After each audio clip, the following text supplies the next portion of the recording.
aujourd'hui dans Léger Différé, une émission au Fighting Spirit irlandais assez impressionnant. Aujourd'hui, on va parler de quoi? On va parler des décisions de la LFP, ça c'est sûr. On va un petit peu parler parce qu'il y a un match, enfin on va retrouver l'OM ce week-end avec un déplacement court mais face à Monaco. Et on parlera un petit peu de l'effectif suite à la fin de ce mercato, puisqu'on n'en a pas parlé, on était un petit peu en trêve nous aussi. Et pour cela, j'ai deux invités. Et mon premier invité, c'est Jean-Charles Debono. Salut Jean-Charles, tu vas bien? Salut Nico, ça va, merci. Et aussi Becca, que tout le monde connaît sur Twitter, très actif. Tout le monde, oui. Bon, Oui, non. la team OM te connaît en tout cas, Becca. Voilà. Tu vas bien? Ça va impeccable. On fera un petit truc publicité à la fin de l'émission, rendez-vous, on verra ça. Mais aujourd'hui, c'est pas Ryan, c'est Ben qui réalise, mais je pense que ça va être difficile pour lui de prendre le micro. C'est ça. C'est ça, il me fait, il me fait comme ça, c'est pas possible. Donc ça va être un petit peu plus archaïque. Ben, c'est pas 2.0, c'est 1.0, donc on va y aller tranquille. Mais on va commencer par le premier débat, on va parler de cet avant-match Monaco-M. Et là, normalement, il y a un jingle. Tout à fait, ouais. Il y a un jingle.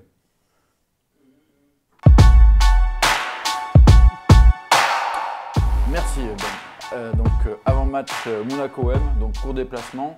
Déjà, on va un petit peu parler de cette équipe de Monaco. Jean-Charles, est-ce que tu as vu jouer toi Monaco? Qu'est-ce que tu penses de ce Monaco? J'ai presque envie de dire que Monaco est dans la lignée de la saison passée, puisque c'est quasiment le même effectif. Avec des résultats moins bons quand même. Des résultats moins bons, c'est ce que j'allais dire. Certes, suite à la qualification de la Ligue des Champions, les tours préliminaires, qu'ils ont certainement un petit peu déséquilibré cette équipe, parce qu'ils ont tout donné, mais malheureusement... L'élimination d'ailleurs, tu as dit qualification, c'est l'élimination. Oui, plutôt. Et qui a mis un petit peu cette équipe en retrait, mais on s'est aperçu que le dernier match du côté de Troyes, ils ont été gagnés 2-1. Donc ouais. Méfiance, ça reste un derby, un nouveau derby, avec le même entraîneur, la même physionomie de jeu, quasiment, même si le système a légèrement changé, mais c'est une équipe assez dangereuse. Effectivement, recrues, il y en a 4 notoires, il y a quelques jeunes, mais les plus notoires, c'est Boadou, l'attaquant qui vient des Pays-Bas, Gianluca qui est le Brésilien de Lyon, Jacob, un jeune allemand latéral gauche, et Neubel, le gardien, qui a pris la place de Lecomte, qui est parti comme Jovetic et Baldé et d'autres qui jouaient plus beaucoup. En fait, Jovetic et Lecomte, c'est les deux qui jouaient beaucoup. Donc cette équipe, elle n'a pas beaucoup changé. Toi, tu te méfies quand même de ce déplacement, Becca? Oui, comme l'a dit Jean-Charles, je pense qu'ils étaient surtout focus sur cette qualification en Champions League.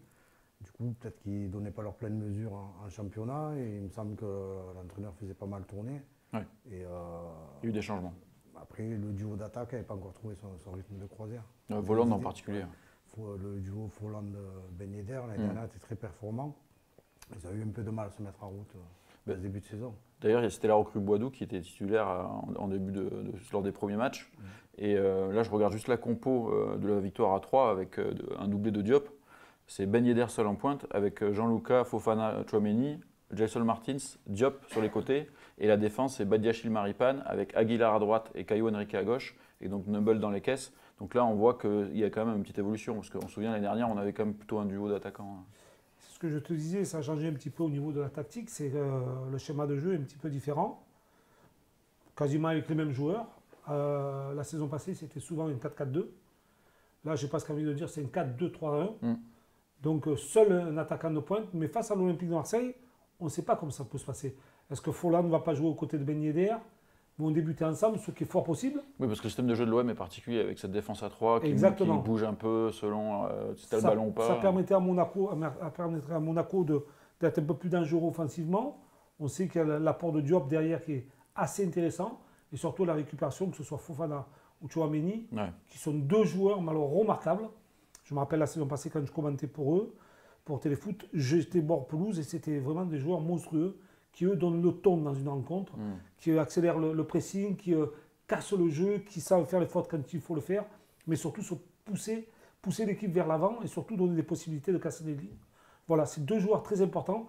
À partir de ce moment-là, si on arrive à maîtriser ces deux joueurs-là, je pense que Monaco va perdre énormément de potentiel.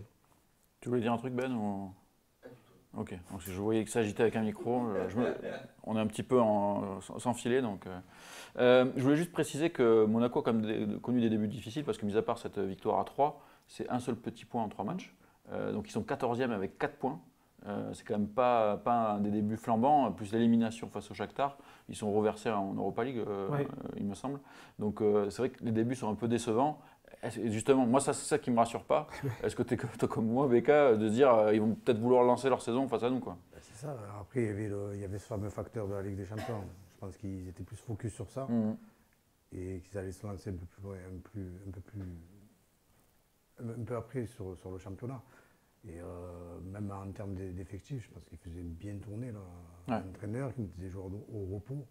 Là, maintenant qu'ils sont fixés au niveau de la Coupe d'Europe, ils vont pouvoir lancer leur saison. Et il faut qu'ils prennent des points rapidement, là, parce qu'ils sont un peu largués. Donc ça, c'est pour ça que ça va être un déplacement. Bon, on pourra compter sur l'appui du public marseillais. Mais comme tu viens de dire, il y a eu l'élimination de la Ligue des Champions, mais il y a surtout eu ces 15 jours de préparation avant la rencontre de l'Olympique de Marseille. Ouais. C'est-à-dire de retrouver la sérénité, remettre tout le monde de un peu à l'endroit, tout l'effectif, de remettre un petit peu tout le monde un peu dans le droit chemin. C'est pour ça que ça peut être dangereux. Ça peut être dangereux parce que cet effectif-là se connaît très bien. On sait très bien que un OM Monaco ou Monaco OM, ça reste toujours un match important de la saison, avec un coach Kovacs qui est hyper judicieux dans son système, qui apporte un truc de plus dans cette équipe monégasque. Et puis ça reste quand même des joueurs talentueux. Alors il faut se méfier. Certes, Marseille fonctionne bien, Marseille joue bien, mais ça reste quand même une rencontre difficile à jouer face à cette équipe de Monaco. Ouais, ça va être intéressant. Et justement, on va se poser un petit peu la question, quel 11 va aligner Sampaoli? On sait on en parlera après, Alvaro a pris 2 matchs, mais ça ne compte pas pour ce week-end, ça sera à partir de la semaine prochaine. Balerdi de retour. Gerson devrait être court parce qu'il jouera avec le Brésil la veille. Oui, ça, donc très court. Et Milik qui est en phase de reprise. Donc il y avait quelques absents aussi ce matin à l'entraînement, mais on ne sait pas encore. On verra demain en conf s'il y a vraiment des absents supplémentaires. Becca, tu vois quoi comme 11 toi face à Monaco? Est-ce que tu vois le retour de Balerdi en défense centrale par exemple Oui, je pense. Et du coup, au milieu... Sachant qu'en plus qu'Alvaro va être suspendu pour les matchs d'après, pour les automatismes, je pense qu'il va mettre la défense qu'il faut. Et puis, au milieu de terrain, du coup, si tu n'as pas de Gerson, et a priori Conrad non plus, parce que Conrad va jouer jeudi soir. Donc à mon avis, ces joueurs-là ne joueront pas ce match-là, ou Conrad sera peut-être sur le banc, mais ils ne seront pas titulaires à coup sûr. Tu le vois s'articuler comment le milieu de terrain? Conrad était dans une espèce de rotation quand même. C'est vrai. Donc Luis Enrique sera titulaire. C'est un titulaire en puissance. Mais après, quand même, contrairement à avant, il y a quand même matière à faire une équipe. Après, il y a l'apport d'Harit, je pense qu'il est... Tu penses qu'Harit pourrait débuter le match, toi? C'est possible, il avait l'air prêt. Et dans ce cas, tu le mets à quel poste? Quelques images d'entraînement. Après, Harit, c'est plus... Après, c'est Payet, Harit. Il peut jouer à gauche. Oui, il peut jouer sur un côté. Bon, après, ça serait un désaveu pour Luis Enrique quand même, s'il mettait Harit directement titulaire. C'est pas du tout le même type de joueur. Non, c'est sûr. Ça ne serait pas le même type de jeu. C'est pas un joueur qui va rester collé à la ligne, qui va écarter comme peut le faire Enrique ou Conrad. C'est plus un créateur, Harit, je pense. Après, Luis Enrique est beaucoup dans la percussion, dans la recherche des espaces. Ouais. Au niveau de la confiance, Luis Enrique, sur le dernier match, il a pas mal d'occasions. Puis Conrad, finalement, le contraste entre les deux n'est pas en sa faveur pour l'instant. Non, il a l'apport de Conrad. Bizarrement, même si Under joue carrément de l'autre côté, ils échangent pas mal de ballons. Il y a des transversales entre eux. Ouais, c'est vrai. Et puis il y a prise d'initiative de Conrad. Oui, Conrad n'a pas été excellent face à Saint-Etienne. Non, c'est vrai. Ça a été peut-être le joueur le plus en dedans de la rencontre. Il y a eu un peu de mal. Je pense que Luis Enrique aura l'opportunité pour moi, il a raison, de faire jouer Luis Enrique sur le côté, de laisser Under de l'autre côté, faire rentrer Gay et bien sûr Camara dans l'entrejeu. Ah, tu mettrais les deux, toi, Gay et Camara. Gerson ne sera pas là. Donc il y a une possibilité que ces deux-là jouent. Et derrière, par contre, moi je pense qu'il va laisser Alvaro. Parce qu'il va faire un turnover en sachant qu'il y a 4 matchs en 10 jours. Peut-être en mettant Alvaro maintenant, en sachant que le week-end d'après, il sera suspendu en championnat. Il peut jouer en Ligue Europa. Ligue des Champions, oui. En Europa League, oui. Mais il ne pourra plus jouer en championnat. Donc les 2 matchs qui vont suivre, il ne sera pas là. Donc donner peut-être encore un peu plus de récupération peut-être à Balerdi. Puis après, le temps de jeu, il va le prendre lui. Pour les matchs à venir, les 3 derniers matchs qui resteront. Donc pour être précis, on pense quand même que globalement, devant, Payet sera en faux neuf, Under à droite, Luis Enrique à gauche. Ça, je pense que ça ne bougera pas forcément. Le gardien, ça sera Mandanda, sauf surprise. Donc on partirait sur une défense, soit Alvaro, soit Balerdi, avec Saliba et Pérez. Donc ça, on est quasi sûr aussi. Après, le milieu de terrain, comme tu dis, Guendouzi, il va garder sa place. Camara, il sera titulaire, mais il reste 2 places. Il y a Lirola quand même, sur le côté droit. Il y a Lirola qui peut rentrer, il y a Rongier. C'est ce que je te disais. Et moi, même dans le. Et il y a Gay aussi. Il y a Gay, et j'ai envie de te rajouter Harit, mais dans un poste un peu plus bas, parce que quand on voit Gerson, à quelle place il joue avec cette histoire de faux neuf, il se retrouve très très haut sur le terrain. Je pense qu'Amin Harit, c'est le genre de poste qui peut bien y aller. Il se projette. Où il se projette, il se retrouve aussi haut que l'attaquant, le faux attaquant, parce que finalement, Gerson, il joue très très haut dans ce système-là. Ça va évoluer quand Milik reviendra, quand peut-être Lirola sera installé. Mais là, s'il garde le même système de jeu, moi, je vois bien Harit prendre la place d'un Gerson dans ce style très très haut. Là. Ouais, mais d'entrée comme ça, je pense que Amin Harit est arrivé juste à la fin de ce mercato-là et de trouver peut-être les automatismes assez rapidement. On sait que Sampaoli aime bien que ce soit bien préparé, comme il a tout le temps fait pendant ses matchs de préparation, où il a mis une équipe quasiment type et dans son système qu'il voulait. Je pense que Gay est capable d'être aussi sur ce côté gauche pour aussi couvrir, si des fois la possibilité des milieux de terrain adverses se projette vers l'avant, de couvrir le couloir gauche. Et peut-être mettre Camara dans l'axe. Et après, Lirola sur le côté droit et devant les 3 attaquants de Mondi. Mais du coup, Lirola, tu le mettrais vraiment comme un latéral droit qui monte un peu plus haut quand l'OM a le ballon. Quoi. Ça éviterait à Camara de décaler. J'ai presque envie de dire que jouer à 3 derrière, Lirola, Camara, Gay, tu vois, un 3-3-3. Quoi. Donc ça permettrait de couvrir les offensives des latéraux monégasques parce que ça monte énormément. Caio Henrique. Oui, ça. Les couloirs, ils les prennent assez souvent. Et un garçon comme Gay est capable de le faire. Un garçon comme Lirola est capable de le faire. Donc, dans la situation de cette rencontre-là, je pense que c'est une des meilleures solutions. Après, on n'est pas tous les jours à l'entraînement. On ne sait pas la condition physique. Le système qu'ils vont mettre en place ou quoi, Sampaoli. Mais ça me semble assez judicieux de pouvoir couvrir ces couloirs face à l'AS Monaco où ils ont des joueurs qui sont capables, eux, de jouer quasiment ailier. Et d'apporter un support offensif avec Ben Yedder et bien sûr Folland s'ils sont tous les deux devant. Ouais, parce que là, oui, il y a aussi Aguilar de l'autre côté. Justement, ce retour de Lirola, qui là, il était un peu limite parce qu'il était arrivé depuis pas longtemps. Là, maintenant, il postule clairement une place de titulaire. La question, c'est est-ce qu'il joue à la place, entre guillemets, de ce faux poste hybride que occupait Camara ou Rongier, ou est-ce qu'il prend la place d'Under? Under, ça me semble difficile de le sortir aujourd'hui. Mais comment tu le vois, toi, Becca, Lirola, parce qu'il jouait presque allié la saison dernière aussi? Oui, non, mais après, justement, Sampaoli faisait en fonction par rapport à Camara et Rongier parce qu'il n'y a pas de latéral. Oui, de par l'absence de Lirola. Après, ça serait logique qu'il reprenne son poste. Donc il faut sortir un milieu. Lui est plus habitué à faire le piston dans son couloir. Ouais. Donc là, en l'absence de Gerson, tu vas garder Guendouzi, Camara, Gay, tu peux garder ces 3-là, tu sors Rongier, en mettant Lirola en plus au milieu de terrain. Mais la question va se poser après, on en parlera tout à l'heure, quand Gerson va revenir, parce qu'il y a un milieu qui va sauter à un moment donné. Non, mais là si tu joues avec les 3 défenseurs, comme vient de dire, si tu joues dans l'entrejeu avec Camara, Lirola, parce que Lirola, tu peux le compter comme un faux milieu de terrain ou un milieu de terrain, Gay, il va falloir que tu trouves un homme. Tu as Guendouzi après. Tu as Guendouzi qui risque de jouer, ou peut-être en faux numéro 10, lui qui se projette assez souvent vers l'avant. Et devant, avec Payet, Luis Enrique et Under.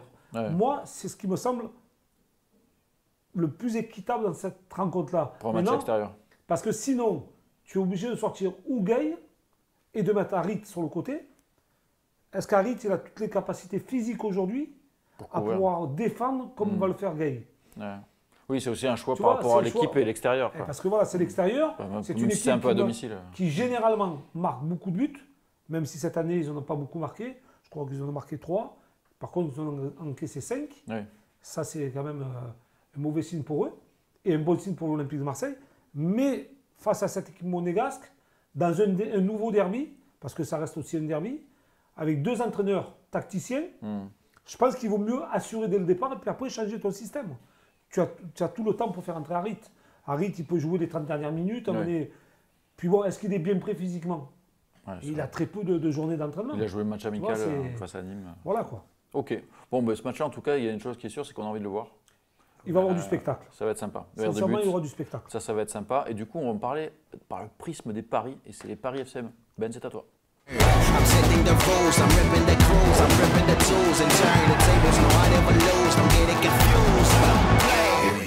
Progression sur le jingle, Ben. Je te félicite. Et là, tu as même le son, tu peux parler. Je pense que oui, c'est bon. Ah. Dori, on doit m'entendre. Donc, Est-ce comme que tu étais d'habitude. d'accord avec nous ou quoi? Je me suis un peu endormi. Non. Ah, ça Non, fait plaisir. commencez pas. Alors, attends, avant de parler, on va quand même préciser que c'est les Paris FCM avec notre partenaire Unibet. Vous avez vu le jingle. Et, comme d'habitude, le Pari Sécure et le Pari Fou. On va commencer par le Pari Sécure, monsieur Courmin. Oui, on va commencer par mon Pari Sécure. Ouais, il croit qu'il anime encore. C'est victoire de l'Olympique de Marseille. Victoire de l'Olympique de Ça paye bien. Et la cote 3,55. 3,55 quand même. C'est pas mal, hein. Franchement, c'est pas mal du tout. Hein. C'est pas mal du tout pour une victoire de l'Olympique de Ah Marseille. ouais. Donc, quand les cotes elles sont si hautes, je pense qu'il faut savoir les prendre. De mettre une petite piécette, c'est pas grave. Hein. Moi, j'étais un petit peu moins offensif que toi. Je me méfie de cette équipe de Monaco, je l'ai dit tout à l'heure. Donc, j'assure le coup avec victoire de l'OM ou match nul. Et forcément, ça paye moins, mais ça reste 1,68. Et finalement, pour un pari sécure, c'est le nom du pari, c'est pas mal. Vous pensez, parce qu'on écoute vos blessures et on suit un petit peu vos pronostics, vous pensez que dans ce style de match, de style de rencontre, avec deux entraîneurs qui sont poussés vers l'avant, il peut y avoir un match nul? Enfin, surtout toi, puisque c'est toi qui as mis match nul. Moi, je pense. Moi, je pense qu'il y a ou victoire d'un côté ou de l'autre, et pas match nul, quoi. Il y a tellement d'envie des deux côtés. Monaco a besoin d'énormément de points pour revenir dans ce championnat. Et l'OM doit confirmer les belles prestations. Non, je suis d'accord, mais tu sais, à un moment donné, les matchs, ça peut tourner dans ce sens-là. Quoi. Oui. Donc, on va passer à mon pari fou. Ok, alors là c'est vraiment très fou. Mon pari fou, c'est victoire de l'Olympique de Marseille. Hein, d'accord, victoire de l'Olympique de Marseille, mais par 2 buts ou plus. lui, il est enflammé. 9,75. Combien? 9,75. 9,75. Moi, je pense que tu t'enflammes un petit peu. Ouais, mais après, ça peut arriver parce que le match, il peut tourner. Ça dépend comment il tourne, en fait. Mais bon. Monaco, c'est pas fou, les gars, non plus. Je vous ai écouté avant de m'endormir tout à l'heure. Ça encaisse des buts. Ça encaisse des buts. Ça encaisse des buts. Oui. 7 buts en 3 Ouais, mais matchs. méfiez-vous, parce que Monaco, ils étaient dans une phase d'objectif de qualification en C1. Ils sont sortis de ce truc-là.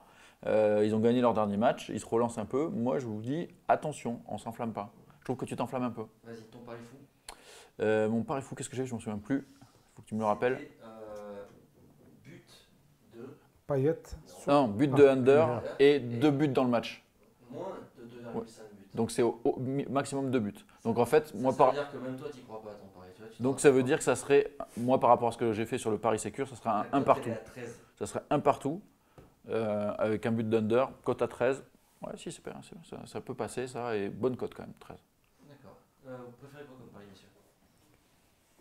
Moi, je pense qu'il y aura beaucoup de buts dans cette rencontre. Enfin, beaucoup. Toi, tu aurais joué un pari genre plus de 4,5 buts. Toi, tu aurais joué non, mais je trouve que celui à Ben, quand on voit la façon, comment on veut que Sampaoli, que son équipe joue, c'est-à-dire toujours aller vers l'avant, même si elle encaisse des buts, c'est de rien lâcher, de toujours pousser, d'aller en marquer toujours un but de plus que les autres. Je pense que le plus de buts peut être intéressant. Ça peut être intéressant, mais je me dis qu'avec l'Irola, tu peux avoir un certain équilibre qui fait qu'il y aura peut-être un peu moins de buts, même encaissés. C'est bon, messieurs, on a fait le tour, monsieur Courmin. Vous vous endormez pas, hein? Je fais des claques comme ça pour qu'on se réveille. Allez, vous êtes prêts parce qu'il va venir. C'est le petit débat ou le gros débat? C'est le gros débat. Ah, je l'ai pas. Ah, vous l'avez pas? Allez, exceptionnellement. Je l'ai, Ah, gros débat. C'est parti, gros débat. Et On me coupe la parole, c'est pas possible. J'ai trouvé le bouton du micro. Donc... Ah ouais, on va le couper. Donc j'en profite un peu, il faut mettre des pouces vers le haut, les gars. C'est vrai. C'est très important pour ça. Mais parce que tu n'avais pas la parole, tu n'avais pas trouvé le bouton, donc c'était ta faute. Vous abonnez, activez la petite cloche aussi, parce que j'ai découvert ça aussi, la petite cloche, c'est important. Et aujourd'hui, on n'est pas en direct, donc pas de Twitch, donc pas de sub. Pas de sub. Mais vous pouvez quand même vous subber même sur Twitch lundi. Bah, lundi, retour à la normale. Non, même samedi pour l'après-match. C'est vrai, on fait après-match. Ensemble, en direct, avec Jean-Charles, ici, d'ici. Ce qu'il y a de sûr, c'est que on vous pourrez voir un super invité lundi. On ne vous dira pas le nom. Oh, c'est lundi ou c'est jeudi? C'est lundi. Alors attends, nous sommes le 9 aujourd'hui. C'est bien lundi. On est sur une grosse organisation. C'est bien lundi. C'est vrai. Non mais c'est difficile en ce moment, il y a beaucoup de choses. Et là, vous allez vous régaler. Franchement, vous allez vous régaler. C'est lundi. C'est bien, tu fais du teasing. Oui, c'est important. Parce que c'est vraiment un super invité. C'est un top invité. Très connu. Je ne ferai pas de sous-entendu pour ne pas dévoiler l'invité. Mais par contre, je vais te demander de te préparer. Vraiment, c'est très important. Mettez des pouces. Mettez des pouces parce que sinon, à ce qui paraît, si cette vidéo n'atteint pas les 2000 likes, cet invité ne viendra pas. Surtout que lui, des likes, il en a. Ben. Vas-y, il faut que je fasse un truc ou pas encore? Non, mais je vais te préparer psychologiquement à faire quelque chose. Déjà, éteins ton micro parce que je ne veux plus t'entendre. C'est pas toi qui anime cette émission, c'est moi. Et là, on va parler des sanctions qu'a pris la commission. Discipline. De discipline, merci. Le mot avait disparu. Ça arrive. Suite donc aux incidents à Nice, on va parler de ça. Et pour ça, normalement, on a une image avec les sanctions qui ont été prises. Voilà, on est pas mal. Donc, qu'a décidé cette fameuse commission? Cette commission a décidé donc, de donner match à rejouer et à huis clos. Et a priori, ça ne sera pas à Nice. Donc, ce sera à huis clos, on ne sait pas encore où. Terrain neutre. Je pense que ça sera à Lyon, chez Jean-Michel, parce que c'est Jean-Michel qui décide. Ensuite, retrait de 2 points, dont 1 avec sursis pour Nice. Et les sanctions, donc l'adjoint Pablo Fernandez, suspendu jusqu'en juin 2022. Alvaro qui prend 2 matchs fermes et Payet qui prend 1 match avec sursis. Donc on va essayer de faire étape par étape. Déjà, par rapport au résultat du match, pas de vainqueur, pas de points attribués, on rejoue le match à huis clos sur terrain neutre. Ah oui, ça c'est presque une punition. C'est pas directement, enfin c'est pas par rapport à ce match-là, je pense. C'est un truc de sécurité en général. Toi, qu'est-ce que tu penses déjà du fait de devoir rejouer ce match-là où on repart à 0, Jean-Charles? Moi, je pense que le match à rejouer, en fait, je ne le voyais pas comme ça du tout. Enfin, je ne voyais pas la commission comme ça, en fait. Tu pensais qu'il y aurait match donné à l'un ou à l'autre? Voilà. Enfin, non, pas à l'un ou à Nice, l'autre. ça aurait été quand même… Plutôt à l'Olympique de Marseille. Pourquoi? Parce que les responsables de cette situation ne sont pas les joueurs de Nice. Non, ce pas les joueurs de Nice. Oui, ce n'est pas les joueurs. C'est surtout le public. Bien sûr. L'organisation de la rencontre qui appartient à l'OGC Nice, qui a organisé cette rencontre. À partir du moment où il y a des débordements, où le match est arrêté, on doit être sanctionné. Alors, ou tu retires les points, ce qui était pour moi plus logique. Maintenant, tu mets le match à rejouer. Mais quand tu remets le match à rejouer, dans leur discours, c'est de retirer 1 point à l'OGC Nice, faire rejouer le match. Alors, ça veut dire que l'OGC Nice, on va parler de Nice, après on parlera de l'OM. L'OGC Nice, sur ce coup-là, ils peuvent perdre 4 points. On est bien d'accord? S'ils perdent face à l'Olympique de Marseille, en cas de match rejoué. Si Nice gagne, 2. Il récupère 2 points sur l'OM. Mais ça ne veut absolument rien dire. Je veux dire, ou tu lèves les 3 points à Nice, mais sinon ça fait 4 points ou 2 points de différence. Je pense que les 2 équipes sont pénalisées sur ce coup-là. Pourquoi? Parce que si tu disais match perdu à Nice, perdais 3 points, tu donnais la victoire à l'Olympique de Marseille, ce qui aurait été plus logique. Maintenant, imagine-toi que tu refasses le match et que Nice gagne. Donc, ils prennent encore 2 points à l'OM, ce qui est pour moi illogique. Et si l'OM venait à gagner, ça leur ferait prendre 4 points. Sur Nice. Sur Nice. Donc, c'est quand même un peu illogique. Ouais, c'est un peu bizarre. Leur façon de voir les choses. Tu faisais 3 points, comme c'est logique dans toutes les commissions, c'est-à-dire que tous les matchs perdus à Nice, c'était terminé. Et puis voilà, pas de match à rejouer, et l'affaire était classée. On a l'impression qu'ils essaient de ménager un peu les deux, quoi, en fait, finalement. Tu ménages quoi? Tu ménages quoi? Non, mais ils veulent ménager… De l'un côté, il y a 4 points, de l'autre côté, il y a 2 points. D'un côté, dans tous les cas, l'OM n'aura jamais 3 points. Non, bien, oui, il aura 3 points en cas de victoire. Oui. Mais bon, si coup de River, c'est la faute à Payet, etc. Donc c'est quand même compliqué. C'est la faute à l'OGC Nice, notamment à l'organisation de l'OGC Nice. On est d'accord. Becca, toi, comment tu vois cette décision de faire rejouer le match en terrain neutre et à huis clos? Après, c'est pas vraiment logique, comme le disait Jean-Charles. Et on en parlait tout à l'heure. Si l'OM menait 1-0, je pense qu'ils auraient attribué les 3 points à l'OM. Toi, tu penses que c'est parce qu'il restait un quart d'heure à jouer, je crois, et que le Nice menait au score? Après, si on va au fond des choses, le match, il n'aurait jamais dû aller jusqu'à la 74e minute, ou à la 75e. On est d'accord. 74 projectiles décomptés, encore ça, c'est ceux qu'ils ont décomptés. On se demande ce que faisait le délégué. L'arbitre. L'arbitre, il s'est rattrapé par la suite parce qu'il ne voulait plus que le match reprenne. Enfin, il a quand même fait. Mais il aurait dû intervenir avant. Nous, on le voit au Vélodrome, c'est pas le même type de projectiles, c'est des boulettes en papier et tout ça. Puis on entend le speaker des Fournel qui demande… Normalement, la règle, c'est un appel speaker. Ouais. Ça avait été fait d'ailleurs dans ce match déjà. Et s'il y a encore des projectiles comme à Montpellier, arrêt du match, bon, sans que ça touche un joueur, arrêt du match et on reprend ou on ne reprend pas. Mais ça aurait été la règle. Mais ils ne l'ont pas fait. Parce qu'il a fait trop tard. Parce qu'il a fait une fois qu'un joueur a pris un projectile et que c'est parti en sucette. Parce qu'ils auraient dû être arrêtés avant, comme tu dis. Il y a eu des projectiles pendant je ne sais pas combien de corners déjà. Sur les témoignages des joueurs, ils le disaient. Dès l'échauffement, ça a commencé. Mandanda, il se prenait des bouteilles dès l'échauffement. Donc, il n'y a rien qui était fait. Il aurait dû avoir un appel speaker très très tôt et un arrêt de match très tôt en fait. Mais il fallait faire. On ne veut pas tomber dans la parano, mais à un moment donné, est-ce que c'est pas provoqué tout ça? Parce que là, on voit des stewards qui laissent les supporters entrer sur le terrain. La célébration. Je pense qu'il y a eu un débordement total. Je pense qu'ils ont été débordés par ce désorganisé. Mais à ce moment-là, il y a un délégué. Le délégué, il est là pour ça. Ouais. Délégué, et ça se sanctionne en fait. Est-ce que tu l'as vu le délégué, toi, Béga? Non, moi, je ne l'ai pas vu une seule fois. Justement, c'est ça qui est grave. Il y avait un délégué sur le match. C'est à lui d'intervenir. Je ne veux pas dénigrer le foot amateur, je viens du foot amateur. Mais en foot amateur, ça ne se passe jamais. Sinon, les sanctions sont terribles. Oui, de toute façon, elles sont décuplées au foot amateur. Même en amateur, maintenant, ils ferment le stade à partir de. Bon, peut-être pas en promotion de première ou quoi, mais dès que ça dépasse PHB et PHA, le stade est fermé, il n'y a personne qui rentre sur le stade. Là, on est en Ligue 1, des supporters qui descendent sur la pelouse pour célébrer un but. On est où? C'est folklorique. Là. Rien qu'à ce moment-là, le match aurait dû être interrompu. Après, maintenant, vis-à-vis des sanctions, hier à chaud, je disais, voilà, ils ont tranché. Est-ce que si on me fait appel, on ne va pas m'en faire plus? Sportivement. Ils peuvent faire, attends, juste une précision, ils peuvent faire appel jusqu'à lundi, en fait. C'est pas encore décidé. Mais après, il faut quand même réfléchir à ce que les sanctions soient autres ou pires pour nous si on fait appel. Ça reste possible. Ouais, c'est vrai. Une fois que la sanction a été prononcée, sportivement, parce qu'on parle de sport à la base, je me dis, voilà, au niveau de l'état d'esprit, je pense qu'on est là. Il y a des joueurs qui sont quand même assez revanchards. Ça serait beau de le gagner sur le terrain. Ah oui. Voilà. Là, on perdait 1-0, mais bon, il y a des circonstances qui sont particulières. Parce que s'il n'y avait pas toute cette pression sur les joueurs, tout ça, qui évitait les bouteilles et tout, est-ce que sportivement, ça aurait pas été... Après, la pression, les joueurs, ils ont l'habitude. Ils ont l'habitude des cris, des supporters hostiles. L'OM ne faisait pas un super match, mais il restait un quart d'heure. Un quart d'heure, le match il se retourne. C'est pas ce qui peut se passer. Surtout que sur les fins de match, on est plutôt performant. C'est ce que l'OM a essayé de mettre en avant d'ailleurs devant la commission. Parce que c'est avéré. Les chiffres parlent à ce niveau-là. Bah justement, on parlait de chiffres. Il y avait quand même un précédent. Il y avait un match donné à Lyon, sur tapis vert, victoire de Lyon, face à Bastia. On se dit, mais pourquoi, à un moment donné, tu as un match avec envahissement qui se passe comme ça, tu donnes match donné à l'autre équipe, et là, tu mets match à rejouer.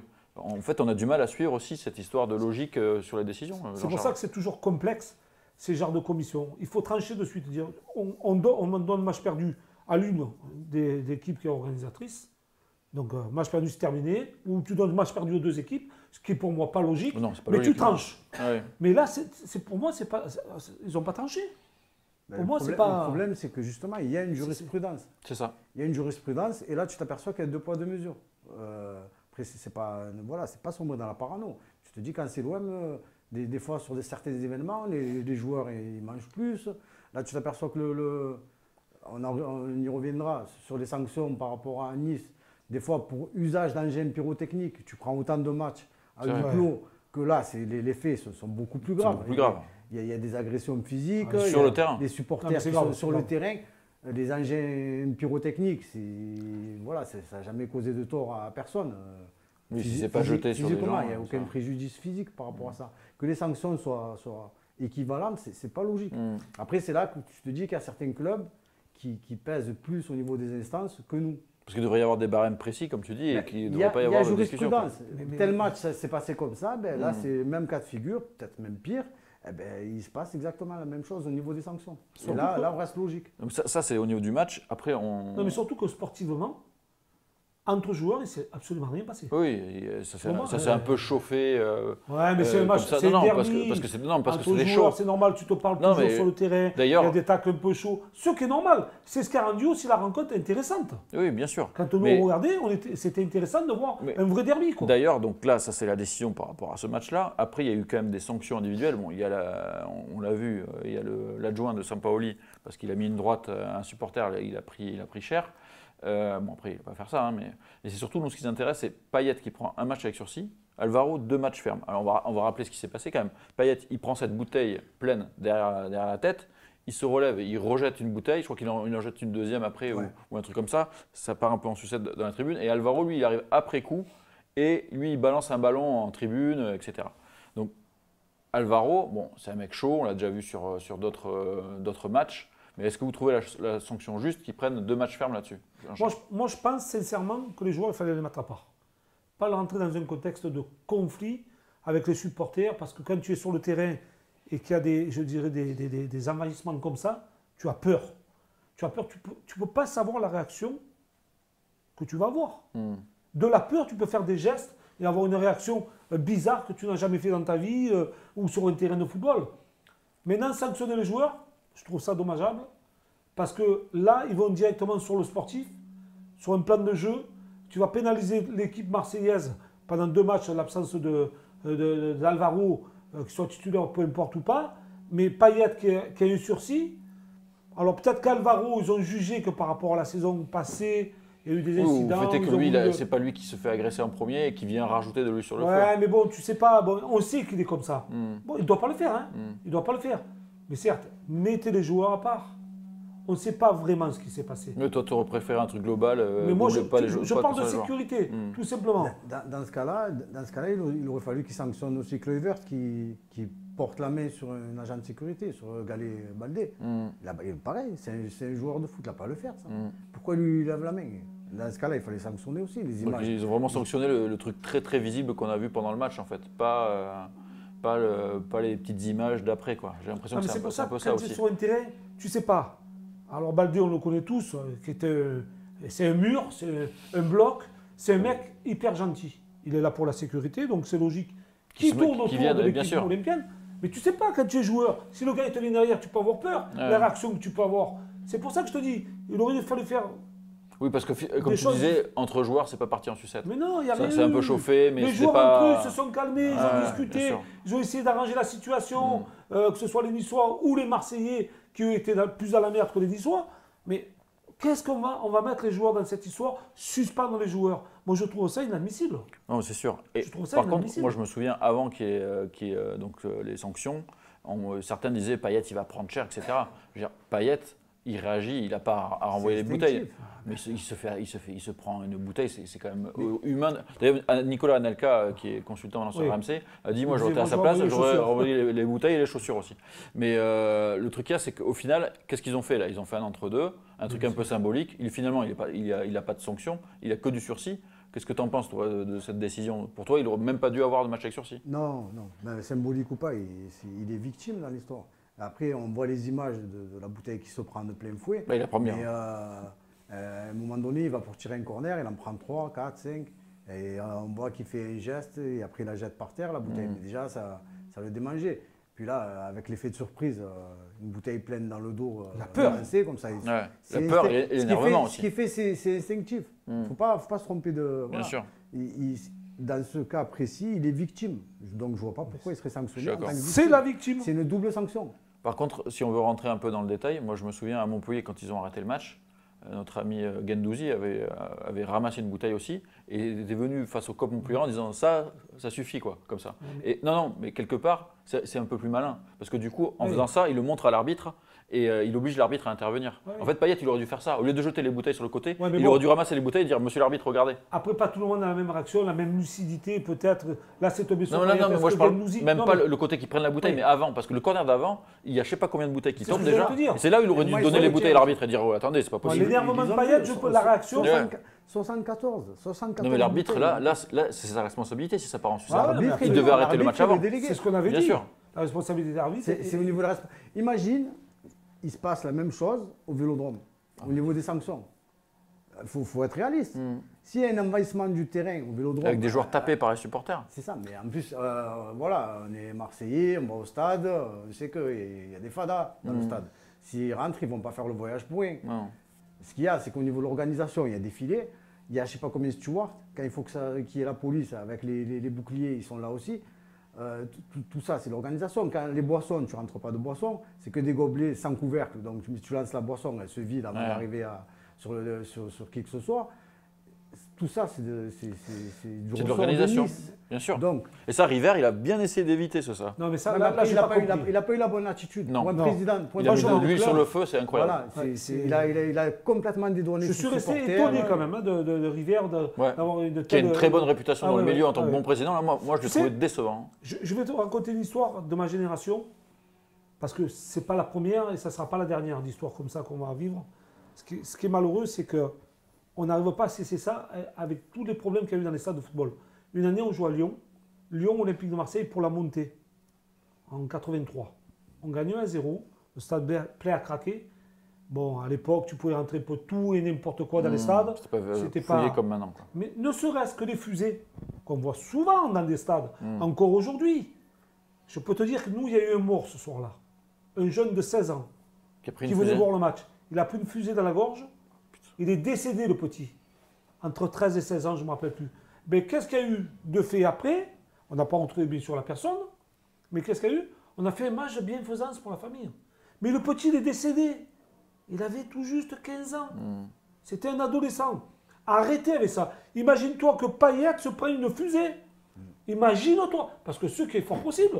Parce qu'il y en a dans les stades quand même. Non, les gros pétards aussi. Des gros pétards. Moi, j'ai connu ça à Bastia, les bombes agricoles, ce qu'ils appellent les bombes. Mais tu sais comment c'est? Il n'y avait pas un truc à Nice, là. Oui, il y avait un mec qui a perdu les doigts. On se rappelle à Nice OM une année aussi, que le pompier a perdu le doigt. C'est au stade du Rail. Je vous dis, il faut arrêter ça. de dire ouais, mais c'est qu'une bouteille ou quoi. Mais ça peut être autre chose. On ne sait pas ce que les supporters peuvent rentrer sur eux. On ne le sait pas. Une pile. T'imagines? Et s'il reste par terre allongé, c'est dramatique. Le truc qu'il y a, c'est que ce qui est d'autant plus grave, moi je trouve, c'est que les gens ont été privés de stade pendant plus d'un an. Alors. Et tu reviens au stade, tu as des problèmes à Montpellier, tu as des problèmes à Nice, c'est infernal.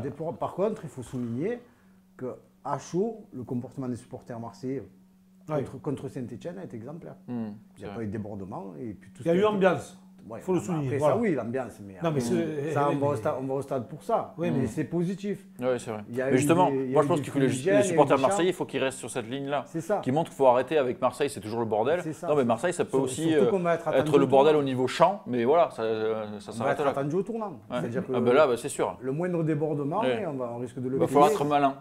Mais tu sais que c'est toujours la même tribune des Niçois. Oui. Parce que dans l'ancien stade Loré, c'était les mêmes supporters qui faisait autant de débordements. Donc, à un moment donné, avec toutes les caméras qu'il y a dans le stade, les interdictions, ça serait bien aussi d'en mettre de temps en temps et de bien contrôler. Là, il va y avoir des interdictions de stade, c'est évident. Normalement, tous ceux qui ont mis le pied sur la pelouse, ils doivent être interdits de stade, je suis désolé. De toute façon, tu ne vas pas au stade la Ça, c'est pas les instances. C'est au pénal. C'est au pénal, ça. Donc après, pour moi, ça a été mal géré aussi de la part du président River, mais aussi du maire, M. Trosi. Oui. Je veux dire, à un moment donné, il faut essayer d'apaiser la situation. Là, on rentre dans des intérêts politiques. Les images, elles ont fait le tour du monde quand même. Ah non, bien sûr, c'est néfaste. Tout le monde nous parle du ruissellement, de la bonne pub pour la Ligue 1, qu'on est en train de... Mais non, c'est pas terrible comme image. Le championnat est diffusé dans le monde entier quasiment maintenant, et il ne se passe que des choses sur les stades. On peut dire merci aux Brésiliens d'avoir un peu détourné l'attention. Ouais, mais l'autre geste qui m'a un peu choqué, outre River qui a été vraiment lamentable dans tout ce qu'il a dit et tout ce qu'il a fait dans cette soirée, les joueurs niçois qui viennent applaudir la tribune après que le faux coup de sifflet final est sifflé par arbitre, moi j'ai trouvé ça aussi hallucinant. C'est quoi ça d'aller remercier les supporters de foot le Wai? Mais tu sais quoi, ça ne me surprend pas. Parce qu'ils le font machinalement. Non, mais déjà tu le fais machinalement, mais en plus quand tu vois que ton président il va les voir et qu'il discute avec eux et qu'il dit que tout va bien, c'est normal que les joueurs... Le président, c'est lui qui devait montrer l'exemple. Si la direction leur demande d'aller voir les supporters, ils vont dire non. Il a fait lui-même. C'est le patron du club. Ah, mais c'est un mauvais exemple. Mais c'est ce que je te dis. Je ne suis pas trop surpris. Mais ça vient de la part des dirigeants. Le président, jamais, il aurait dû faire ressortir ses joueurs en disant, allez, bon, après... C'est tous les clubs où ça se passe que tu vas applaudir, on va dire ouais mais j'aurais pas dû le faire. Mais très souvent ça se passe. Dans le contexte, dans le contexte c'est difficile. Je le comprends aussi. Mais déjà pour moi le président il n'a pas à agir comme ça. Si tu agis comme ça donne la facilité à tes joueurs d'aller faire autant que toi. C'est sûr. Mais c'est lui qui doit montrer l'exemple. On le dit dans plein d'autres cas. Donc là c'était le cas. Petite dernière question sur ce thème-là. Est-ce que ces décisions-là, ça montre une nouvelle fois que l'OM a du mal à avoir de l'influence au niveau des instances? Est-ce que Jean-Charles, toi, tu es d'accord avec cette affirmation ou pas? Alors, juste pour te dire que je sais que l'OM, comme vous, se sont déplacés en avec nombre beaucoup de personnes en nombre du côté de la commission. C'est À vrai. différence de Nice, qui était beaucoup moins. Ils ont fait de la visio. Oui.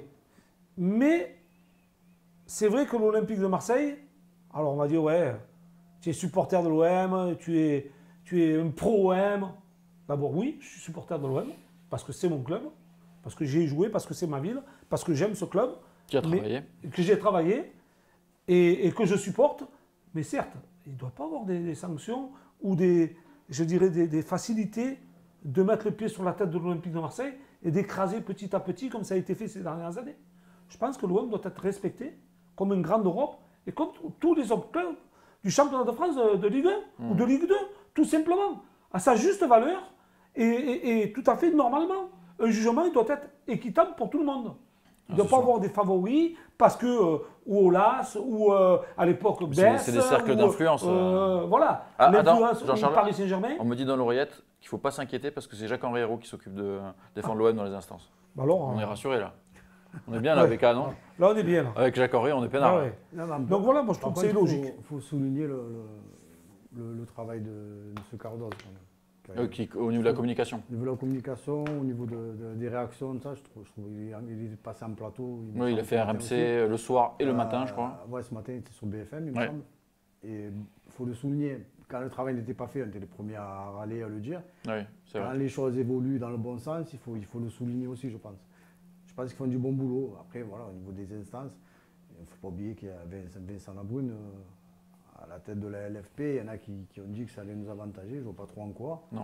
Et puis après, des fois, suivant ce qui va être prononcé comme sanction, je dis ouais, mais bon, c'est normal, c'est Vincent Labrune, l'ancien président de l'OM. Ouais, donc c'est toujours à double tranchant.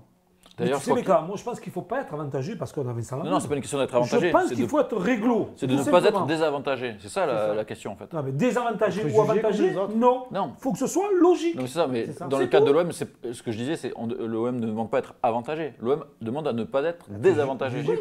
À être jugé comme tous les autres clubs. C'est tout. Pas avoir d'influence de d'autres présidents du championnat de France ou quoi que ce soit. Ah, on a une breaking, monsieur Courme? J'ai pas une breaking, mais j'ai une question. C'est vrai que c'est étonnant parce qu'avant, c'était les présidents de clubs qui allaient défendre leur club. Oui, parce qu'ils faisaient partie de la Ligue aussi. Et aujourd'hui, c'est le directeur de la communication de l'OM. Alors, je t'arrête tout de suite parce que... J'ai trouvé très bon, moi aussi. Oui. Effectivement, sur les deux dernières interventions là, sur RMC et tout, j'ai trouvé super bon. Mais, attends, mais tu sais qu'il y a... Maintenant, on envoie un directeur... Non, mais tu sais qu'il y a un communiqué de Longoria qui est déjà peut-être paru. Tu devrais vérifier ça d'ailleurs, c'est ton travail. Bien sûr. Mais ça va arriver là. Le premier à s'être exprimé, c'est Jacques Cardoz. C'est vrai. Oui, mais par le biais des avocats et des juristes de l'Olympique de Marseille. Il faut savoir une chose, que le directeur de la communication, Cardoz, qui était un homme de médias depuis des années, France 2. Qui connaît très bien le fonctionnement des télés et des répercussions qu'il peut avoir autour. Et c'est pour ça qu'il est bon d'ailleurs. Et oui. Aussi. Donc, ça a été aussi calculé en amont, travaillé en amont avec l'avocat de l'OM, les avocats de l'OM, le juriste de l'OM, le président, l'entraîneur. Et tout ça fait que la forme de son discours a été tout à fait convenable. L'avocat de l'OM qui a parlé hier soir aussi. Ce que je veux te dire, c'est que je sais pas, à l'époque de Diouf, ou tu vois, le directeur de communication, personne ne le connaissait. Oui, mais bon. Oui, mais c'était à l'époque, comme tu dis. Non, mais même. L'organigramme a évolué quand même. Mais après, tu regardes au sein même des clubs, parce que tu évoquais aussi les autres clubs, il y avait énormément de présidents propriétaires. Jean Olas ou des présidents. Le directeur de com. Non, mais je t'explique. Pourquoi? Parce que. Maintenant, chaque poste à l'OM, ça devient médiatique en fait. Oui, non, mais je suis d'accord avec toi. Mais quand tu as un homme. Non, mais ils l'ont pris pour ça aussi, Cardoz.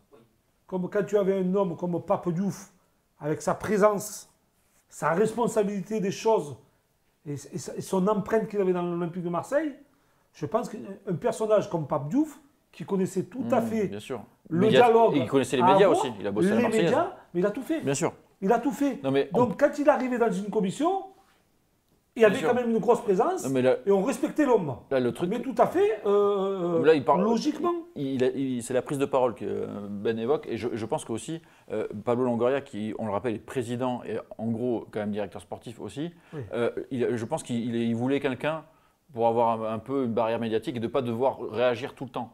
Et là, a priori, il va y avoir un communiqué, il va quand même réagir, il était quand même présent. Mais je pense que pour lui, qui fait déjà beaucoup d'autres choses, il a envie d'avoir un mec comme Cardos, qui a une stature, comme tu dis, qui sait bien s'exprimer, qui connaît les médias et qui ne va pas faire d'impair et qui sait ce qu'il faut dire. Et ça, c'est important pour lui, ça le protège aussi, ça l'aide. Et tu sais, Nico, tu as tout à fait raison, mais tu sais que quand tu as une personne comme Cardos, comme je te dis, qui est un homme de médias et qui s'exprime formidablement bien, un mot juste déplacé, il suffit de Longoria parce que l'espagnol, parce qu'il n'arrive pas à le prononcer ou quoi que ce soit, ça part en vrille. Là, Cardos, c'est carré. Tout est carré. Bien sûr. Tu comprends? Il va pas déborder sur tel et tel mot, il va dire des mots justes et ça va s'arrêter d'un coup.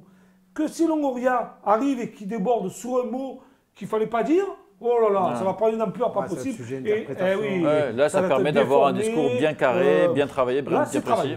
On peut dire que voilà, on aime ou on n'aime pas, en tout cas, c'est travaillé, c'est réfléchi. Exactement, c'est tout. C'est très bien. Et puis il défend son club, il s'arrête du club. Bien sûr, c'est le but de son poste aussi. Voilà. Vous avez quelque chose à rajouter sur cette histoire de OM Nice ou on passe à autre chose? Non, moi j'ai plus rien à rajouter, je pense. Non plus. C'est bon, on va parler un petit peu de cette équipe, de cet effectif. Ouais. On va refaire un petit débat, Monsieur Combe. Le jingle, vous êtes prêts? Jingle. On est sur une progression, Benjamin Courbe. Ryan, attention à toi. Ah là, ça. Attention. Il a 40 ans, mais il apprend quand même. Likez cette émission. Likez pour que Benjamin Courbe puisse se former jusqu'au bout. C'est important, la formation. Le président Macron en parle tout le temps. Formez-vous. On va parler de quoi aujourd'hui? On va terminer cette émission par quel effectif après Mercato? Parce qu'en fait, on n'a pas vraiment débriefé totalement ce Mercato avec Amin Harit qui a signé 2-3 jours après avec cette histoire de décalage de salaire de certains joueurs, etc. Donc on va un petit peu regarder à quoi ressemble l'effectif. On n'a pas mis les jeunes, mais on a mis grossièrement l'effectif. Alors on a fait une équipe type, ça se discute. Parce que, c'est des noms par rapport à leur poste. À peu près. On est parti sur une équipe type avec Mandanda, Saliba, Balerdi, Perez. Ça, c'est ce qu'il avait mis en début de saison avant la suspension de Balerdi. Là, on a mis Guendouzi, Gerson, Payet, Under, Konrad, parce qu'on a mis Milik titulaire, parce qu'il sera titulaire quand il sera apte. Il fait partie de l'effectif. Voilà. Donc, c'est la base. Qu'est-ce qu'on voit directement, en fait? C'est que, bon, il y a le petit Bamba Dieng qui double le poste de Milik. C'est peut-être un peu léger, mais voilà. Je pense que c'est pas mal non plus, Nico. C'est quand même pas mal. Mais sinon, tous les postes sont doublés. Et là, il n'y a aucun jeune.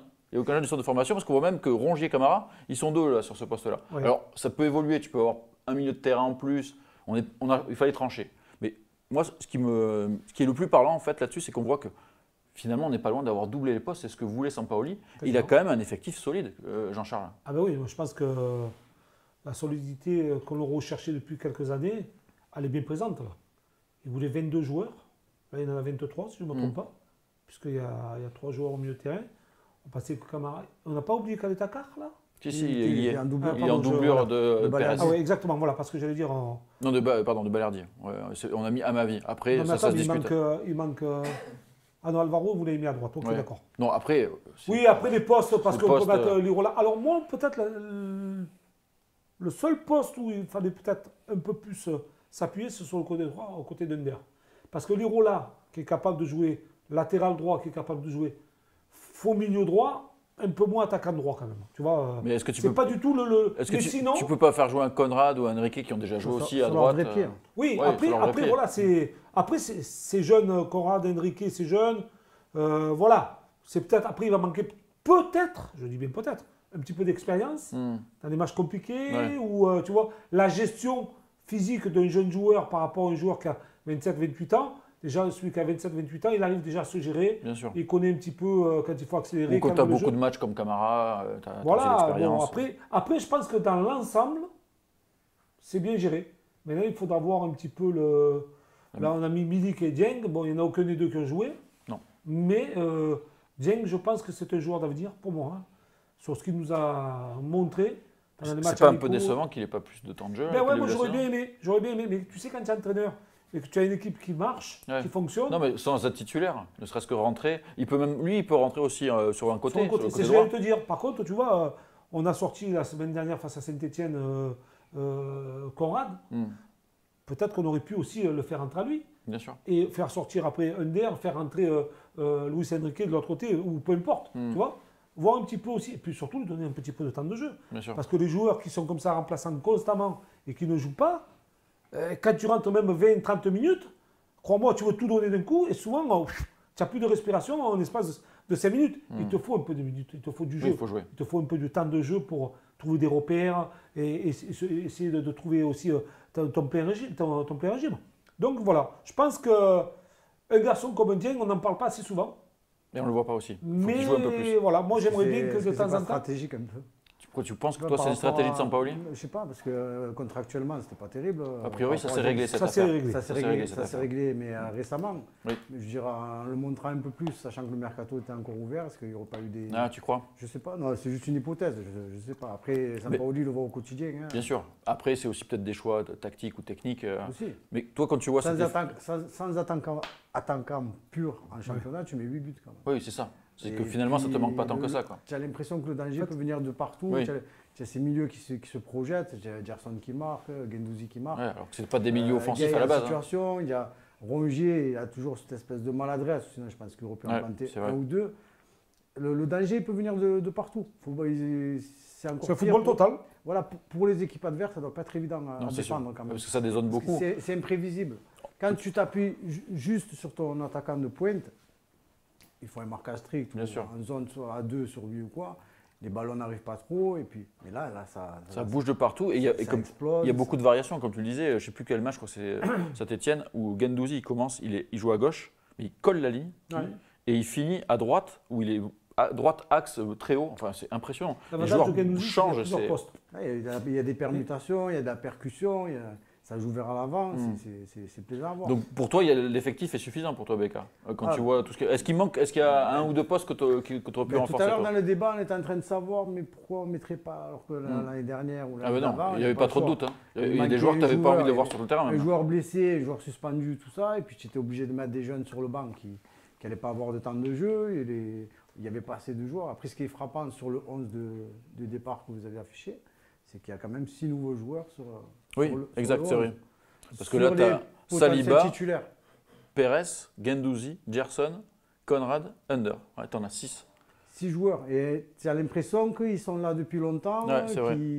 Les automatismes, certains automatismes sont déjà là, alors qu'ils sont là depuis récemment. Ça a été l'avantage, c'est ce qu'on disait tout à l'heure, de Sampaoli, de les avoir pris tôt. C'est pour ça qu'on parlait d'Harit qui lui rentrerait dans le système peut-être à Monaco. Mais est-ce que lui, il a encore toutes les données de Sampaoli? Tu vois, moi si j'ai un petit bémol à mettre, simplement, j'ai un petit bémol, c'est que le jour où Payet sera moins bien, comment on va jouer? Tu as Harit. Harit, justement, il est là pour ça. Parce qu'on sait que Payet, aujourd'hui, que tu le veuilles ou non, s'il est pris au marquage individuel et que le match s'éteint par rapport à son rendement, parce que Payet, aujourd'hui, il marche sur l'eau. Oui, il est très fort. Comment on va pouvoir faire? Tu n'auras plus d'attaquant de pointe. C'est pour ça que moi, je milite un petit peu pour que Dieng fasse quelques apparitions. Tu vois? Parce que le jour où Payet sera un petit peu moins dans le coup. Mais Milik, il va revenir dans pas longtemps. Là. Non, Milik ou Dieng même. Tu vois ce que je veux dire? Après, tu n'es pas à l'abri non plus. Qui se reblesse. Parce que je pense qu'ils prennent leur temps, ils assurent. Même Milik, le jour où il va revenir, ça ne sera pas 100%. Hein. Il faut un petit peu de temps aux joueurs de reprendre la compétition, même si c'est un très grand pro. Bien sûr, bien sûr. Il te faut moins de matchs. Je suis d'accord avec toi, ça va prendre un peu de temps. Mais attends, on a une question d'un invité surprise. Oui, il y a une question qui revient beaucoup sur le chat. C'est son chat personnel. Ouais. C'est pourquoi Camara n'est pas titulaire dans cette équipe? Ah, ça, j'en étais sûr. Parce qu'il fallait faire un choix au départ. Mais, qui a fait ce choix? C'est moi. Quand même, non, mais attends.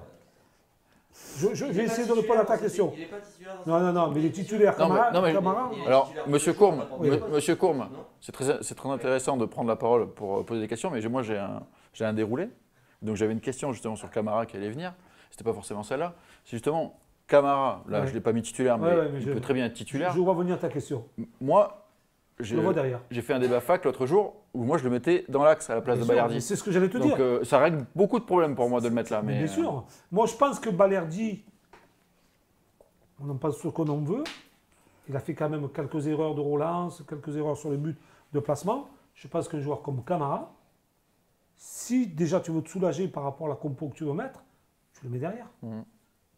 Je pense que je parlais de l'attaquant, avec Milik en cas de problème de Payet, parce que c'est lui qui joue actuellement attaquant.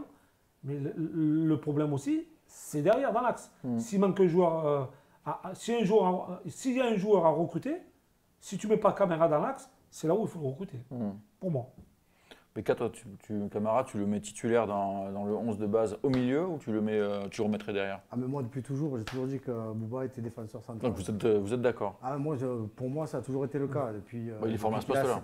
Depuis qu'il avait 16 ans, qu'il jouait à Lebert en CFA, moi, j'ai toujours vu comme... Après, il est polyvalent, il est capable de le faire, mais je pense que même pour lui, c'est un défenseur central dans l'âme, par rapport au placement, par rapport à son intelligence. Il a raison, mais regarde, là tu es en train de t'emmerder dans la compo d'équipe en te disant est-ce qu'on fait jouer Rongier, est-ce qu'on fait jouer Guendouzi, est-ce qu'on fait jouer Camara? Mais le derrière, Camara. Déjà, tu as déjà plus ce problème. Ouais, puis en plus, Camara, je pense qu'en ayant évolué au milieu de terrain là, pendant un an et demi, il a progressé dans sa vision du jeu offensif, etc. Et je pense que j'aimerais bien le voir en tout cas. Après, ça ne part pas là-dessus pour l'instant. Maintenant qu'il reste au moins un an de plus, on parle d'une prolongation de 2 ans pour lui. Est-ce que Sampaoli, ça peut évoluer? Ça, je pense que ça dépendra des absences. Parce que la question, la Camara, où est-ce qu'on le fait jouer? Après, l'autre question, c'est Tchaïta Tsar, qui était quand même clairement poussé dehors et qui se retrouve à rester. Qu'est-ce qu'on en fait de Tchaïta Tsar? Parce que là, on avait parlé de sanctions. A priori, il n'y en aura pas. Il a été inscrit sur la liste des joueurs qualifiés pour la Ligue Europa. Tchaïta Tsar, c'est quoi? C'est quand même, ça reste un bon joueur, Tchaïta Tsar. Bien sûr, mais sanctionner un joueur parce qu'il n'est pas parti. Non, mais ça ne se fait pas, a priori. Il faut arrêter quand même. Les lofts, ça existait pendant des années, et on ne les veut plus, on les met dans les lofts. Rappelez-vous tout ce qui s'était passé. C'est bon, ils sont là pour jouer au ballon. On leur a fait signer un contrat aussi. Il n'a pas été vendu. Eh bien, il fait partie du club. Il fait partie de son effectif. C'est quand même un joueur international. C'est pas non plus un bras cassé, quoi. Non. Tu vois, le mec, il sait jouer au ballon. Hein. Il est capable, lui, même dans une défense à 4, il est capable de jouer. Bien sûr. C'est un mec qui est physique, un mec qui est bon techniquement, qui est bon dans le jeu aérien. Après, c'est une question de confiance. Le gars, il joue en équipe nationale. Il est capable de jouer à l'OM. Hein. Bien sûr. Mais moi, ce qui me dérange, c'est que dans le milieu de terrain, Guendouzi, Camara, Rongier, c'est que si tu fais jouer un des trois, tu te prives de 2 bons joueurs. Tu vois? Tu te prives de 2 bons joueurs. Alors, essayons de minimiser et essayons surtout de se priver au moins que d'un seul joueur sur 3. Je vois ce que tu veux dire. Voilà. Donc, en mettant Camara derrière, voilà, tu gardes Gay titulaire, par exemple. Gay, Guendouzi ou Rongier, voilà. Et Camara en tant que titulaire. Pour moi, hein. Après, c'est un avis personnel. Bien sûr, bien sûr. Je peux me tromper comme je peux ne pas me tromper. Pour toi, Bekat Tchaïta Tsar, c'est quand même, on l'a vu bon. Là, depuis un an, il est un peu perdu, surtout depuis qu'il était à la Marignane en pensant à Liverpool. Le transfert avorté, je pense qu'il a pesé sur son mental. Ça lui a fait mal. Et il avait un peu la tête dans le guidon sur la deuxième partie de saison. Après, il part à l'Euro. L'Euro n'était pas terrible non plus. Non. Ouais, mais il fait partie de la sélection. Oui, bien sûr. Non, c'est un international. Après, on connaît ses qualités. S'il se remet la tête à l'endroit, il peut largement postuler place de titulaire. Il a les qualités pour. Après, tu le vois, toi, dans ce système à 3 défenseurs centraux, là, à la place de. Ça serait Luan Pérez. Il n'a pas ce côté hybride latéral, quoi. Non, c'est un défenseur central dans l'âme, ne serait-ce que physiquement et après dans la posture. C'est pour ça qu'à la rigueur, l'intérêt pour lui, ça serait peut-être, si tu reviens dans un système vraiment 4 défensif à un moment donné, parce qu'on le sait que Sampaoli, il aimait aussi jouer en 4-3-3, c'est d'avoir un Tchaïta Tsar, défenseur central gauche, et Luan Pérez, latéral gauche, parce qu'il peut jouer vraiment latéral, Luan Pérez. Il ne faut pas oublier que la saison va être extrêmement longue. C'est ça. Il y a la Coupe d'Europe qui se profile, il va y avoir même s'il n'y a plus la Coupe de France. Ligue, il y aura la Coupe de France aussi. On n'est pas à l'abri des suspensions. Je pense qu'on... C'est bien d'avoir un effectif large. Et puis, ça serait bien aussi qu'il joue un peu pour le montrer, si tu veux qu'il parte, parce qu'il a le profil en plus pour aller en première ligue. S'il dit, voilà, moi, Wolverhampton, ça ne me convient pas, ou voilà, c'est ce qui s'est dit, Voilà. Mais si tu veux prétendre à plus haut, avec des clubs de notre standing, il faut que tu montres, toi, que tu as un niveau supérieur. Te remettre vraiment, si tes prestations sont en demi-teinte, tu ne peux pas prétendre ou du panier européen. Bien sûr. C'est impossible. Mais il va falloir qu'il ait du temps de jeu aussi. Oui, exactement. Je pense que Sampaoli a cette faculté à pouvoir relancer beaucoup de joueurs. C'est-à-dire qu'au départ, il y a des transferts, il a bien dit, on va régler les transferts, c'est fini. À partir d'aujourd'hui, les joueurs qui sont ici sont là. sont de vrais Olympiens. Donc, il va les mettre en concurrence avec tout le monde. Mais l'intérêt du club, c'est quoi aussi? C'est de le faire jouer. Bien sûr. S'ils veulent vraiment le vendre au mois de décembre, janvier, c'est pas le mettre sur la touche pendant 4 mois. Oui, bien sûr. Sinon, personne ne le voudra. Et les tarifs seront bas. Donc, si le joueur est bon, autant le faire jouer. Autant lui dire, mais maintenant, on va te redonner ta confiance. Remettre la tête à l'endroit. Voilà, tu es en concurrence avec tel et tel joueur. C'est à toi de me prouver sur le terrain, aux entraînements, que tu es capable de jouer. Bien sûr. Et à partir de ce moment-là, Sampaoli aura fait son boulot. Et le joueur, s'il est intelligent, il fera son boulot et il nous apportera un plus à l'équipe. Et tout le monde y gagnera. Et tout le monde est gagnant. Ben, est-ce que tu peux me remettre la compo, s'il te plaît? Parce qu'en fait, si on regarde tous les postes doublés, parce que là, on l'a fait comme ça, mais si tu passes Camara en défenseur central, finalement, celui qui sert entre guillemets à rien, parce que moi, je ne le vois pas jouer à ce poste-là, c'est à ma vie. Ah oui, absolument. Parce que, à ma vie, là, c'est incroyable. Il a prolongé, et on se dit, mais cette saison, s'il n'y a pas un changement de système, il ne jouera jamais.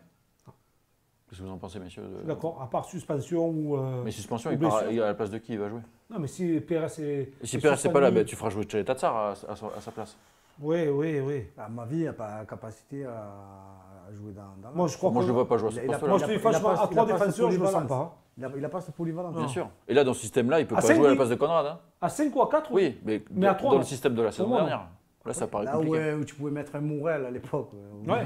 On avait trouvé ça bizarre. Vrai. Mais à ma vie, c'est impossible. C'est latéral gauche. Ouais. Puis, voilà. Après, il peut s'adapter, on ne sait pas. Mais le truc, c'est que est-ce que c'est pas un des joueurs qui devra partir en janvier, à ma vie? Parce que là, je ne le vois pas. Enfin, il faudra un changement de système. Après, ces joueurs-là, c'est toujours le même problème.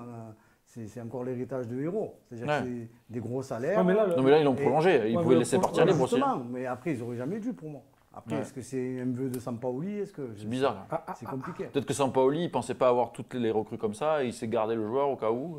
Non, mais surtout sur ce qu'il nous avait démontré la saison passée, Sampaoli, c'était une défense à 5 quasiment. C'est-à-dire qu'on pensait à Lirola côté droit, oui, c'est ça. Et on pensait à Mavi côté gauche. Les deux pistons. Et d'ailleurs, combien de fois on l'a demandé, pourquoi à Mavi, il ne joue pas sur ce poste-là, et le retour d'Amavi. Il était blessé, il revenait juste. Et on pensait au retour, quoi. Ouais. On s'est dit, quand Amavi va être de retour, ça sera son poste idéal. Et entre-temps, il a chopé des ailiers et il a plus de piston. Et entre-temps, le football change vite. Après, il est resté longtemps blessé. Oui, bien sûr. Mais là, je ne pense pas que ce soit une question de physique, je pense que c'est vraiment une question de tactique. Mais tout le monde parlait de ce système de jeu-là pour Amavi, quoi. Complètement. Après, il doit y avoir des mises en place. Mais après, en début, lors des matchs amicaux, il a plutôt joué dans cette défense à 3 et c'était pas convaincant. Dernière petite question sur ce thème. Du coup, l'effectif est assez riche et quid des jeunes du centre de formation? Ça te fait sourire? On peut penser au jeune gardien Simon, on peut penser à Camardin, je ne sais plus comment on dit. Camardin, en défense centrale. Targaline, c'est peut-être celui qui aura peut-être le plus de chances d'apparaître un peu dans ce groupe pro. Il y a d'autres jeunes. Ben Seguir. Il y a Ben Seguir, il y a deux jeunes, ça c'est deux jeunes niçois. Portino, il y a Tongia aussi qui a été recruté de la Juve. J'ai pris Sus. L'attaquant suisse. Mais Tongia, il ne s'entraîne pas avec les pros, je crois. Oui, il est avec la réserve, il joue avec la réserve. Ouais, bon. Non, mais déjà, quand tu n'entends pas les pros, tu es largement non, rentré. Mais il y a des jeunes, il y a Sortino, il y a Bertelli. Non, mais oui, bien sûr. Là, je fais les pros. Là. Mais du coup, pour ces jeunes-là, ça va être compliqué cette saison d'avoir du temps de jeu, non? Qu'est-ce que vous en pensez? Oui, mais je pense que les jeunes pros qui ont 16-17 ans, ils peuvent patienter. Oui. 16-17 ans. C'est des demi à part si vraiment tu es très très bon, où tu démontres des choses, ce qui peut arriver. Hein. Oui, Nasri, ça se passe dans d'autres clubs. Ça peut arriver à l'Olympique de Marseille. Ça arrivé avec Nasri. Exactement, que des jeunes pros puissent être titulaires à la place d'un pro confirmé. Maintenant, il faut être aussi patient, mais surtout beaucoup travailler. Mais les matchs de Coupe de France vont permettre, je pense, d'en voir quelques-uns. Au moins dans le groupe. Au moins dans le groupe, et de leur faire jouer une vingtaine de minutes, 30 minutes, tu vois, une mi-temps entière. Et là, on va voir un petit peu leur capacité aussi de réaction, mais aussi d'implication, mais tactiquement et footballistiquement aussi, pour voir si on va pouvoir s'appuyer sur eux ou pas. Bien sûr. Surtout qu'ils avaient montré des belles choses sur les premiers matchs de préparation. Oui, parce qu'ils faisaient 3 tiers-temps, et le dernier tiers-temps, c'était pour les jeunes. C'était quand même intéressant, comme l'a dit. Les petites soirées aussi au milieu étaient pas mal. Pour la plupart, ils sont très jeunes. C'est entre 2003 et 2004. Oui, c'est très jeune. Paolo, Sortino, c'est 2004. 17 et demi, un truc comme ça. Ils ont quand même le temps de voir venir. Non, mais les deux jeunes niçois, ils ont tout juste, ils sont internationaux de moins de 16 ou 17 ans. Ils sont oui, c'est très jeune. Les joues de National 2 aussi, ça va permettre de s'aguerrir un peu. Complètement. Le seul truc, c'est peut-être par rapport à Simon. Moi, s'il y avait eu un prêt, peut-être que ça aurait été plus bénéfique pour lui. Peut-être qu'il le fera en janvier. Qu'il franchisse le pas. Puis après, National 2, National, Ligue 2, c'est pas la même chose. Non, c'est sûr. Moi, je donne mon opinion sur ce gardien. Je pense que c'est du gâchis quand même. Ouais. Sincèrement. Toi, tu n'aurais pas repris En parlant des jeunes, lui, je pense qu'il fallait vraiment y faire confiance. Tu l'aurais mis en doublure, toi, directement. Oui, on a eu l'exemple de Mendy qui était à l'Olympique de Marseille, qui était à Chelsea, qui a été élu meilleur joueur d'Angleterre et qui a gagné la Ligue des Champions. Oui. Mais putain, faisons confiance. Il y en a combien de jeunes gardiens, même de jeunes gardiens de but? Tu vas leur faire combien de matchs? Et les échos sur. Parce que nous, on l'a un peu vu dans les matchs amicaux, on l'a trouvé bon. C'est les échos qu'il y a. Si moi, je connais depuis U13. C'est un super gardien. C'est un super gardien. Oui, mais peut-être un peu perfectible au niveau du jeu au pied, mais ça, c'est tous les gardiens modernes maintenant. Ça se travaille. Mais tu ne peux pas le pénaliser pour le jeu au pied. Voilà. Pas du tout. Les matchs amicaux, ils ont été quand même de. Non, il a été convaincant. grande Quitte classe. à ne pas le mettre dans la rotation des gardiens, il aurait peut-être fallu le prêter à trouver un club en national. Là, il va perdre du temps. National 1 ou en Ligue 2. Pareil, c'est en 2003, Simon. Ouais, mais il perd du temps. Il va jouer quoi en national, ce gardien-là? Il va être troisième gardien de temps en temps, donc il va quasiment jamais jouer. Ils ont besoin de jouer, les gardiens de but. Bien sûr. Ils ont besoin de jouer. Ils n'ont pas joué pendant 1 an et demi. Le Covid. Ok. Bon, bah, messieurs, Enfin, voilà, quoi, on a fait le tour, c'est pas mal. pense, Elle est quand même belle cette équipe. On a envie de la voir jouer en tout cas. Ah oui, bien sûr. Après, voilà, quand on commence à avoir des problèmes de riches, à se creuser la tête pour faire des compos, ça fait plaisir d'avoir ce genre de problème. Surtout sur En le attendant début de Milik. saison, nous a un petit peu enflammé à tous. Hein. Oui, bien sûr. Parce Bah, que, du jeu. On attendait tellement ça depuis Bielsa quand il était arrivé, que tout le monde allait vers l'avant, tout le monde avait envie de jouer. Tu sens vraiment qu'il y a de la concurrence et que même les remplaçants ont envie de rentrer, quoi. Bien sûr. Ce qui n'était pas trop le cas. On sent qu'il y a une équipe, il y a un état d'esprit, il y a quelque chose. Il y a quelque chose Bien sûr. qui fait que ça bouillonne, quoi, tu vois. Voilà. Donc rendez-vous samedi soir. N'oubliez pas, on fera le match, enfin pas moi, mais ils feront le match avec l'après-match en direct avec vous. On va faire un petit peu de pub. Parce que On a mis à nous en plus. Hein. Jean-Louis Pacul, qu'on recevra, qui viendra nous en parler, qui a écrit un petit bouquin. L'OM est à nous. Donc on vous conseille ça. Intéressant. Il viendra nous en parler. Moi, je ne l'ai pas encore lu, donc je ne vais pas donner mon avis sur quelque chose que je n'ai pas lu. Mais on va lire ça et il viendra nous en parler. Donc petite pub pour lui. Et toi, tu avais ça, c'est la famille à Jean-Charles en plus. Tu avais un petit conseil après les instants littéraires, les instants culinaires. Une excellente pizzeria à Marseille. C'est le cousin de Jean-Charles. Mon cousin Germain. On va dire que je favorise encore. Oui, je favorise. Monsieur Franck de Bono. La saga des pizzas à Saint-Barnabé, pizza au feu de bois et que des produits frais dedans. Excellent. Voilà, très bien vendu. Moi, on me dit produits frais, déjà ça me plaît. Je valide. Mais franchement, elles sont excellentes, c'est vrai. C'est pas parce que c'est mon cousin. Non, mais écoute, mais vraiment. C'est comme le livre. Vraiment. En plus, lui, là, il va de temps en temps un petit peu leur donner un coup de main. Il peut te dire, puisque lui, il travaille. Voilà. Donc il les a mangés. C'est ça. Le gruyère, c'est pas du travail. Il y a du travail. C'est pas du pouce rouge. C'est comme le bouquin. Je ne dis rien, je goûterai d'abord et après je donnerai mon avis. Le pouce vert sur la saga des pizzas. Le pouce vert sur la saga des pizzas et le pouce vert sur cette émission. N'oubliez pas. Messieurs, donc rendez-vous samedi soir, pour le match Monaco-OM et rendez-vous lundi pour un vrai débat foot Marseille en direct avec Ryan qui sera rentré de vacances, la fac et tout. Donc bon week-end et bon match à tous. Ben, générique de fin.